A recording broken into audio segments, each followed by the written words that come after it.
Bonjour. Arthur Schopenhauer, le monde comme volonté et comme représentation. Dans représentation et principe de raison, voici un nouvel aspect de la nature qui va nous donner le sentiment du sublime, à un degré encore supérieur. La nature est en plein orage, en pleine tourmente. Un demi-jour filtre à travers des nuages noirs et menaçants. Des rochers immenses et dénudés surplombent. Il nous encaisse et ferme notre horizon. L'eau furieuse bouillonne, le désert est partout et l'on entend la plainte du vent qui passe à travers les gorges. Il y a là une intuition qui nous révèle aussitôt notre dépendance, notre lutte avec la nature ennemie, l'écrasement de notre volonté. Mais tant que l'angoisse personnelle ne prend point le dessus, tant que persiste la contemplation esthétique, c'est le sujet connaissant pur qui promène son regard sur la colère de la nature et sur l'image de la volonté vaincue. Impassible et indifférent, unconcerned.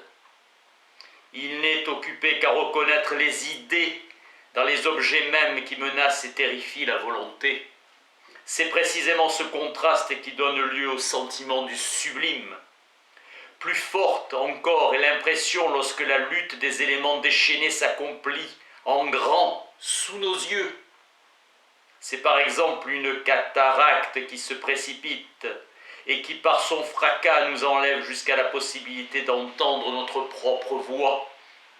Ou bien encore c'est le spectacle de la mer que nous voyons au loin, remuée par la tempête, des vagues hautes, comme des maisons surgissent et s'effondrent. Elle frappe à coups furieux contre les falaises, elle lance de l'écume bien loin dans l'air.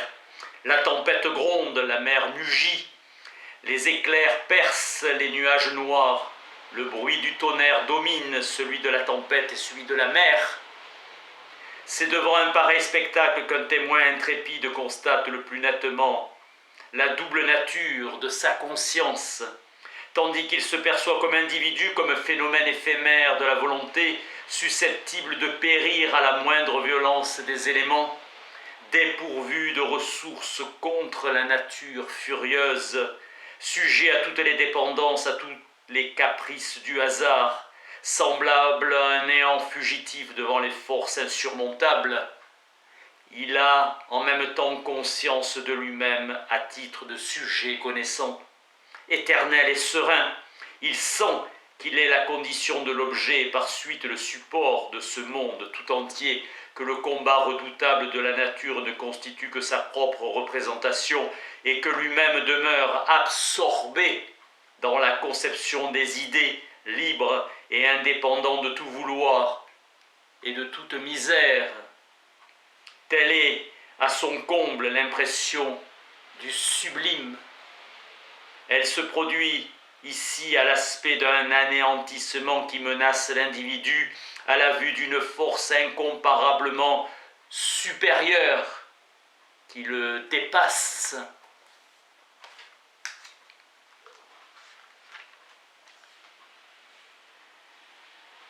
Dans représentation et principe de raison.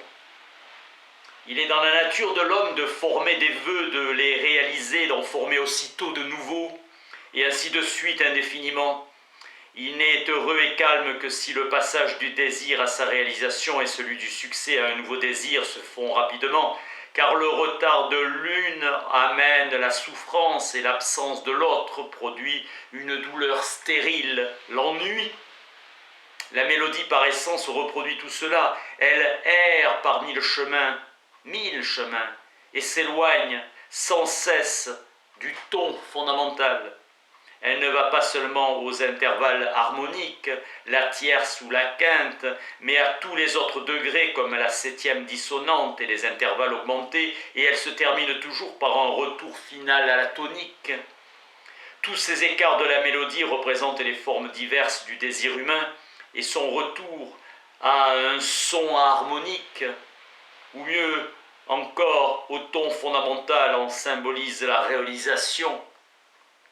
Inventer une mélodie et éclairer par là le fond le plus secret de la volonté et des sentiments humains, telle est l'œuvre du génie. Ici, plus que partout, il agit manifestement en dehors de toute réflexion, de toute intention voulue. C'est bien ce que l'on peut appeler une inspiration. Comme dans tous les arts, ici également, le concept est stérile. Le compositeur nous révèle l'essence intime du monde. Il se fait l'interprète de la sagesse la plus profonde, et dans une langue que sa raison ne comprend pas.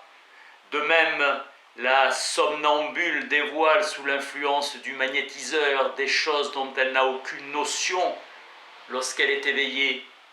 C'est pourquoi chez le compositeur, plus que chez tout autre artiste, l'homme est entièrement distinct de l'artiste. Nous voyons combien, lors même qu'il s'agit simplement d'expliquer cet art merveilleux, le concept est pauvre et infécond. Dans la volonté s'affirme puis se nie. Et de même, il faut bien le remarquer, d'une part la souffrance et les tourments arrivent facilement à un degré où la mort nous devient désirable et nous attire sans résistance. Et pourtant, qu'est-ce que la vie sinon la fuite devant cette même mort? Et d'autre part, le besoin et la souffrance ne nous accordent pas plutôt un répit que l'ennui arrive. Il faut à tout prix quelques distractions. Ce qui fait l'occupation de tout être vivant, ce qui le tient en mouvement, c'est le désir de vivre. Eh bien, cette existence, une fois assurée, nous ne savons qu'en faire, ni à quoi l'employer. Alors intervient le second ressort qui nous met en mouvement, le désir de nous livrer, délivrer du fardeau de l'existence, de le rendre insensible, de tuer le temps, ce qui veut dire de fuir l'ennui. Aussi voyons-nous là la plupart des gens à l'abri du besoin et des soucis, une fois débarrassés de tous les autres fardeaux, finir par être à charge à eux-mêmes, se dire à chaque heure qui passe autant de gagner, à chaque heure, c'est-à-dire à chaque réduction de cette vie qu'ils tenaient tant à prolonger. Car à cette œuvre, ils ont jusque-là consacré toute leur force. L'ennui, au reste, n'est pas un mal qu'on puisse négliger. À la longue, il met sur les figures une véritable expression de désespérance. Il a assez de force pour amener des êtres qui s'aiment aussi peu que les hommes entre eux à se rechercher malgré tout. Il est le principe de la sociabilité.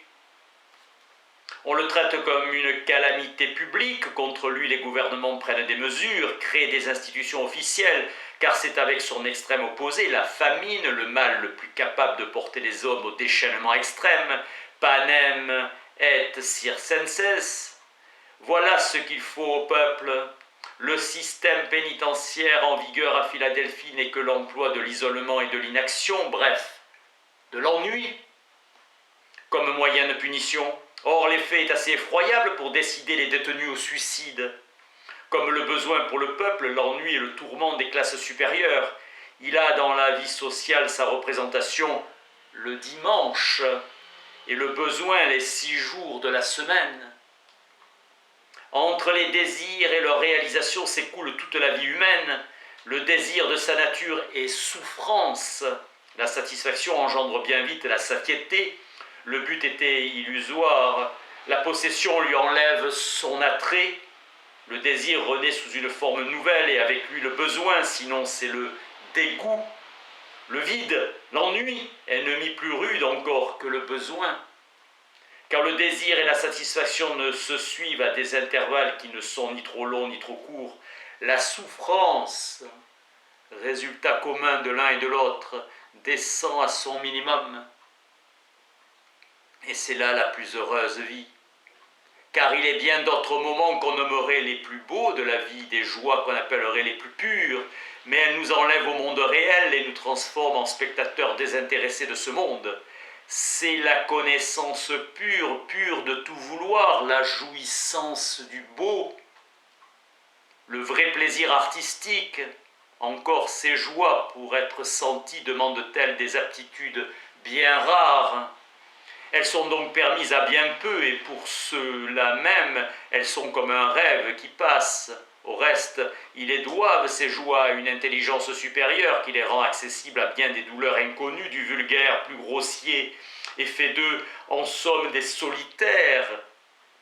Au milieu d'une foule toute différente d'eux, ainsi se rétablit l'équilibre. Quant à la grande majorité des hommes, les joies de la pure intelligence leur sont interdites. Le plaisir de la connaissance désintéressée les dépasse. Ils sont réduits au simple vouloir. Donc rien ne saurait les toucher, les intéresser, les mots l'indiquent de reste, sans émouvoir en quelque façon leur volonté, si lointain d'ailleurs que soit le rapport de l'objet à la volonté, et dût-il dépendre d'une éventualité. De toute façon, il faut qu'elles ne cessent pas d'être en jeu, car leur existence est bien plus occupée par des actes de volonté que par des actes de connaissance. Action et réaction, voilà leur élément unique.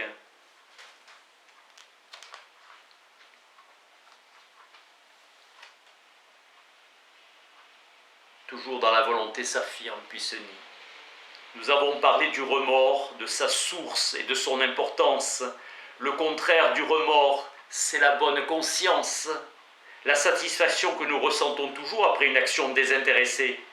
Elle naît de ce qu'une action de ce genre, ayant pour origine la reconnaissance de notre propre être sous l'apparence d'un autre, est en même temps une confirmation de cette vérité, que notre vrai moi ne réside pas dans notre seule personne, dans le phénomène que nous sommes, mais bien en tout ce qui vit. Par là, le cœur se sent élargi, tandis que l'égoïsme le resserrait. Avec l'égoïsme, en effet, tout notre intérêt se concentre sur un seul phénomène, sur notre individu. Dès lors, l'intelligence nous présente l'image des périls innombrables qui sans cesse menacent ce phénomène.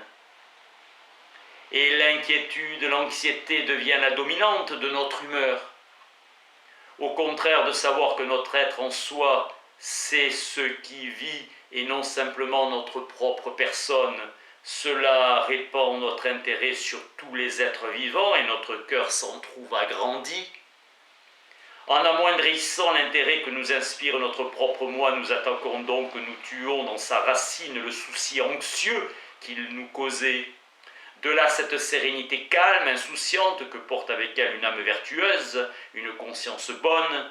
De là la clarté croissante dont resplendit cette sérénité à chaque bonne action qui vient fortifier en nous le principe de notre nouvel état d'âme.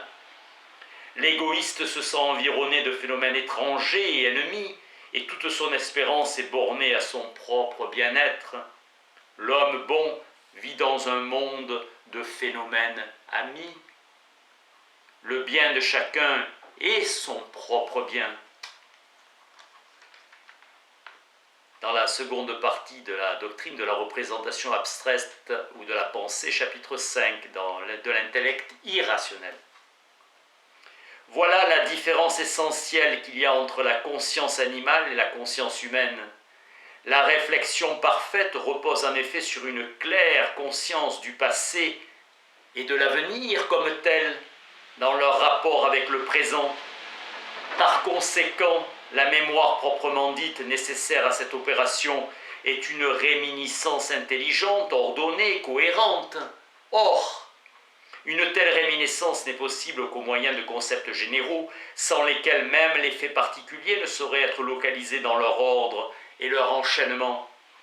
Car la foule infinie d'objets et d'événements semblables ou analogues qui remplissent le cours de notre existence ne saurait reparaître immédiatement pour nous.